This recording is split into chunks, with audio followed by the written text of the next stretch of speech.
দেখেছি মঞ্জুর ইসলাম আফেন্দির ভিতরে কি পরিমাণ যোগ্যতা আছে, কি পরিমাণ মেধা আছে, দেশ পরিচালনার কি পরিমাণ দক্ষতা আছে।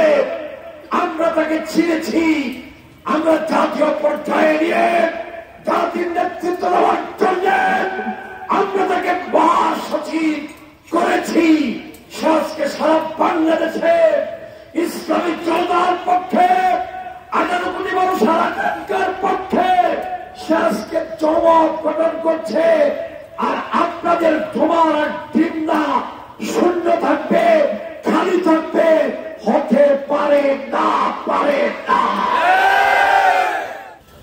আপনারা যদি আমাদের কেন্দ্রে আপনারা আবেদন করেন, আমাদের সন্তানকে আমরা ফেরত চাই। ছাত্র জনতা জাতিসংঘকে বলেছেন, আমেরিকাকে বলেছে, পশ্চিম বিশ্বকে বলেছে।